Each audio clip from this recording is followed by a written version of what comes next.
Here's something we don't talk about often enough. A messy closet can be a hidden fall risk.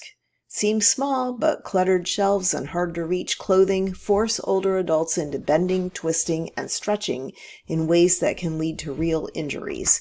So today I'm going to show you simple, practical tips to make the closets easier to use, safer to move around in, and more accessible for anyone aging in place. By the end of this episode, you'll know exactly what to change and why it matters. And just so you know, we at Senior Safety Advice have the training and experience to guide you through home safety challenges with confidence and compassion. You're in good hands here. All right, let's get into it. Closets are one of those areas we forget about until something becomes difficult. Maybe it's bending down to grab shoes or reaching up to that top shelf for a sweater, or maybe it's squeezing past a pile of items on the floor because the space is just too tight. These little struggles are easy to shrug off, but they can turn into big safety risks really fast. When we work with clients in their homes, I can't tell you how many times a fall started with something simple, like someone reaching just a little too far for a shirt. Most of the time, the closet wasn't unsafe, it was just arranged in a way that didn't match the person's abilities anymore. That is fixable, and that's the good news. So let's talk about what makes a closet accessible. Think about it like this. Can you see it? Can you reach it? And can you move safely to get to it? If the answer to any of those is no, then the setup probably needs to change. First, let's talk about visibility. Poor lighting inside a closet is one of the biggest issues I see. If you open the door and it still feels dim, that's a problem. Good lighting doesn't just help you find the right shirt. It helps you avoid tripping over anything that's fallen to the floor. A simple battery-powered LED light strip can make a huge difference. They're inexpensive, stick on easily, and turn a dark closet into a space you can actually see. Next is reachability. If you or your loved one have to stretch, bend, or stand on a stool to reach something, that item is in the wrong place. The safest zone, the golden zone, is from shoulder height down to hip height. That's where the things you use every day should go. Shirts and pants, shoes, even handbags or accessories. All of it should live where you can access it with minimal effort. And if the closet rod is too high, there are great solutions for that. Lowering the rod is one option, but if you can't modify the closet structure, use a pull-down rod. It lets you bring the clothing to you instead of you reaching up for it. It's simple and it works beautifully for many older adults. Now let's move on to floor space because this is a big one. A closet floor should never be a storage unit. I know, shoes end up there, bags end up there, and sometimes even laundry baskets take over. But when the floor is cluttered, you end up with poor footing, awkward angles, and a real risk of tripping. So aim to keep the floor clear. Use shoe racks, over-the-door organizers, or small shelves to move things up where they're easier to see and reach. Now here's something that surprises a lot of people. The fewer items you have in the closet, the safer it becomes. I'm not talking about a huge decluttering project unless you're in the mood for that. I'm talking more about removing the items you don't actually wear.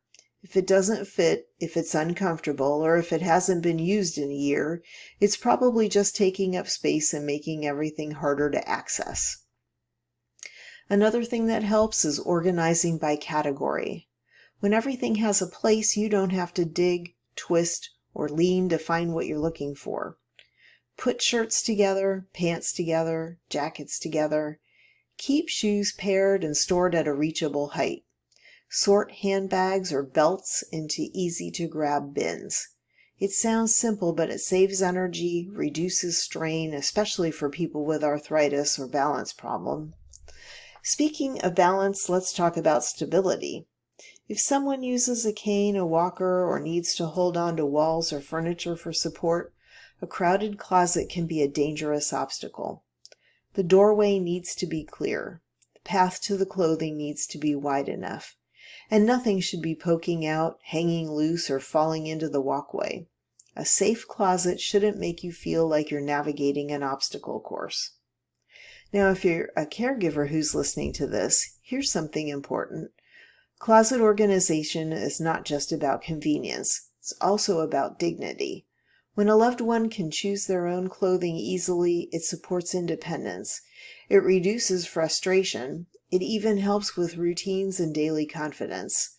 I've seen people light up when they realize, oh, I can reach this on my own now. Those moments truly matter. And for those caring for someone with memory loss, clear organization becomes even more important. Using open bins, simple labels, or keeping fewer items on display can help to reduce confusion. If a closet is packed with too many choices, it can actually cause anxiety and decision overwhelm. So simplifying isn't just safer, it's kinder. Let me share a quick example. Esther from Senior Safety. She once worked with a woman who insisted that she needed help getting dressed every morning. But after Esther reorganized her closet so the woman could see everything at a glance and reach it easily, she started dressing herself again. Her daughter told us that it made her feel like she had her mom back. And that's the power of accessibility. It's not just about safety, it's about restoring independence. Before we wrap up this episode, let me leave you with a few quick tips you can use today. Add bright, easy lighting. Keep daily items in the shoulder to hip golden zone. Remove anything that requires climbing or bending. Keep the floor clear at all times. Use simple storage tools like bins and racks and dividers. Reduce the amount of clothing to avoid overwhelm. Make sure the door and entry area stay wide and unobstructed. Small changes really do create big results.